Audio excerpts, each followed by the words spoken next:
அடுத்ததாக கேட்குற கேள்வி, கோயம்புத்தூர்லேருந்து சரவணன் அப்படின்றவங்க இங்கே வர முடியாத காரணத்துக்காக அந்த கேள்வியை அனுப்பியிருக்காங்க.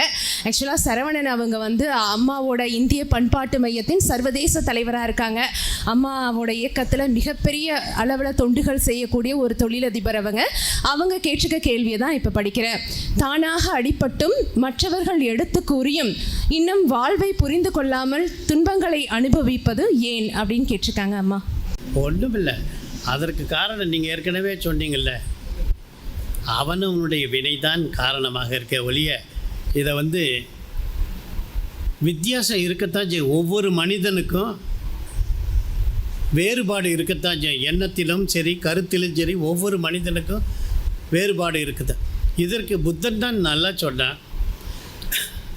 ஒவ்வொரு மனிதனும் துன்பப்படுவதற்கு என்ன காரணம்னு சொல்லி புத்தன் சொல்கிறது ஆசைதான். புரியுதா? ஆசைதான். ஆசையில் உங்களுடைய ஆசை வேறு, இவருடைய ஆசை வேறு, என்னுடைய ஆசை வேறு, அவருடைய ஆசை. இந்த ஃப்ளக்சுவேஷன் இருக்கே, அது இருக்கிற வரைக்கும் துன்பப்பட்டு தான் ஆகணும். வாழ்க்கையில் துன்பப்பட்டு தான். எவ்வளவு நீங்கள் தமிழ்நாட்டில் இல்லாத அறநூல்கள் எதுவுமே கிடையாது. உலகத்திற்கு கோடி கோடியாக நம்ம கொட்டி கொடுக்குறோம். அந்த அளவுக்கு நீதி நூல்கள் உண்டு. இவன் சொல்கிறான், அறநெறி ஓதற்கு செய்க பெருநூலை. ஒரு நூல் என்று எழுதினால் அது அறநெறி கருத்துக்கள் வர வேண்டும். அறம்பொருள் இன்பம் அடைதல் நூற்பயன். ஒரு நூலை படித்தா அறம்பொருள் இன்பம் வரணும். அப்போ ஒழுக்கத்தோடு வாழணும். வள்ளுவன் சொல்கிறான், ஒழுக்கம் விழுப்பம் தரலான், ஒழுக்கம் உயிரினும் ஓம்பப்படும் அப்படின்லாம் சொல்கிறான். இப்போ தமிழ்நாடு திருந்திருச்சா? கஷ்டம் இல்லாமல் இருக்கானா? பாருங்கள், இவ்வளவு அறநூல்கள் இருந்தது. இவ்வளோ இந்த எத்திக்கல் கோடு வேறு எங்கேயுமே எந்த உலகத்திலையும் இல்லை, யாருக்கிட்டையும் கிடையாது. ஆனாலும் மனிதன் துன்பப்பட்டு கொண்டே இருக்கின்றான். காரணம் என்ன? இவனுடைய ஆசைகள் தினந்தோறும் குறைவதற்கு பதிலாக பெருகி கொண்டே இருக்கின்றன. காரணம் இன்னொன்று, இந்த சயின்டிஃபிக் அட்வான்ஸ்மெண்ட்டு, புது புது கண்டுபிடிப்புகள் உங்களுடைய ஆசையை வளர்த்து கொண்டே இருக்கின்றன. இந்த இத்தனோண்டு ஃபோன் இருந்தது முதல்ல.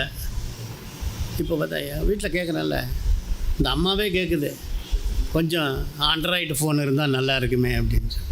புரியுதா? அடுத்த வீட்டில் மிக்சி புது மாடலில் வந்துருச்சு, இதை தூக்கி போட்டு வாங்கி கொடுங்க.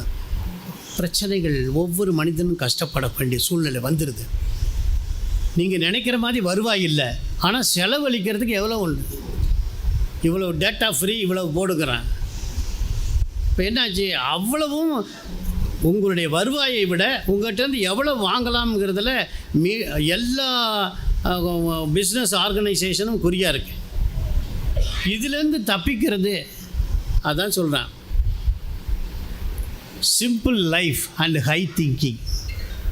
அது வர்றதுக்கு ரொம்ப கஷ்டமாகி அவன் எழுதுனான், ஸ்மால் இஸ் பியூட்டிஃபுல், சிறியதே அழகு. அப்படின்னு என்ன? யூ மினிமைஸ் யுவர் வாண்ட்ஸ் அப்படிங்கிறா. யூ மினிமைஸ் யுவர் வாண்ட்ஸ் அப்படின்னா உங்களுடைய தேவைகளை நீங்கள் குறைத்து கொள்ளுங்கள். மதுரையில் ஒருத்தர் இருக்கார், அவருடைய ஒரு நாள் செலவு அவர் சொல்கிறது 12 ரூபா தான். பர் கேபிட்டா இன்கமே நமக்கு 15-16 ரூபா தான் இருக்குது. அவருடைய செலவு 12 ரூபா தான். அதுக்கு மேலே எனக்கு செலவாகிறது இல்லைன்னு சொல்கிறாரு. புரியுதா? நாம் வெட்டுற கேக்கு இருக்குது, பிறந்த நாள் கேக்கு, என்ன ரேட்டுன்னு பாருங்கள். எதைக்கும் நம்ம விலை கொடுக்க தயாராக இருக்கிறோம். அப்போ விலை கொடுக்கும் பொழுது மனைவி தன்னை பெருமையாக நினைக்க வேண்டும் என்பதற்காகவே யாருக்கிட்ட கடன் வாங்கணுன்னே சொல்ல மாட்டான், வாங்கிடுவான்.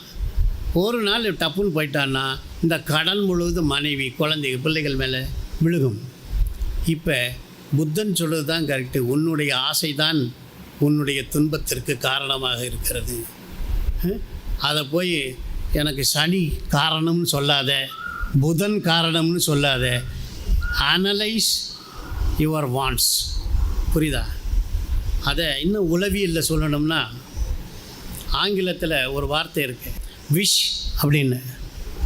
ஐ விஷ் டு ஸ்டேட் அப்படின்னா என்ன அர்த்தம்னா, என்னுடைய விருப்பம் இது, நிறைவேறினாலும் நிறைவேறும், நிறைவேறாட்ட நிறைவேறாது. இன்னும் ஒரு வார்த்தை இருக்குது, இன்னொரு வார்த்தை என்னன்னு கேட்டால், இப்போ நீங்கள் உங்கள்கிட்ட இன்றைக்கி ஒரு முடிவு எடுக்கிறீங்க. இன்றைக்கி லீவு நாளாக இருக்குது, சினிமாவுக்கு போகிறது இது ஒரு டிசையர், மார்க்கெட்டுக்கு போகிறது இது ஒரு டிசையர், நிறைய ஆசைகள் வந்துக்கிட்டே இருக்குது. இதில் ஒரு ஆசையை மாத்திரம் தேர்வு செய்கிறீங்க. என்ன ஆசை? சினிமாவுக்கு போகலாங்கிற ஆசையை தேர்வு திஸ் இஸ் சோசன் டிசையர்னு பேர். தேர்வு செஞ்சிட்டிங்க, இன்றைக்கி நாம் சினிமாவுக்கு போகிறது அப்படின்னா நீங்கள் ஆங்கிலத்தில் சொல்கிறீங்க I wish to go to this movie. Wish தான் போடுறீங்க, போகிறேன். எப்போ சொல்லுவீங்க அப்படின்னா I will go to Madras, Chennai அப்படின்னு எப்போ சொல்லுவீங்கன்னா, இந்த டிசையருக்கு நிறைவேறுவதற்குரிய துட்டு இருந்தால் தான். விஷ் ப்ளஸ் வில், வழி, பணம் வேணும். நீங்கள் பாட்டுக்கு சினிமாவுக்கு போகலான்னா கையில் பணமே இல்லைன்னா எப்படி சினிமாவுக்கு அந்த நிறைவேறாத ஆசையாக போய்விடும். ஆசையும் அதை நிறைவேற்றுவதற்குரிய வழியும் இருந்தால், பல பேருக்கு அது இல்லை. இவனுக்கு நல்ல பெரிய காரில் போகணும்னு தான் ஆசை, உரிய பணம் இல்லை, நிறைவேறாத ஆசையாக போய்விடுகிறது. பலர் அப்படித்தான் இருக்கிறான், பெரும் பெரிய ஆசைகளோடு இருக்கிறான், நிறைவேற முடியல, துன்பப்படுகிறான். சில பேர் அதை நிறைவேற்றுவதற்காக பேங்க் இன்ட்ரெஸ்ட் போட்டு வாங்குகிறான், கஷ்டப்படுறான். புரியுதா? இந்த கஷ்டத்துக்கெல்லாம் எந்த கிரகமும் காரணம் இல்லை, உன்னுடைய வினையும் கூட அந்த அளவுக்கு காரணம் இல்லை, நீதான் காரணம் என்பதை அனலைஸ் யுவர் வாண்ட்ஸ். தேவை, நமக்கு இது தேவையா தேவையில்லையா, இதற்குள் நாம் வாழ முடியுமா என்று திட்டமிட்ட வாழ்க்கை தான் உன்னை துன்பம் இல்லாத நிலைக்கு அழைத்து செல்லும் என்பதை உணர்ந்து கொள்ள வேண்டும்.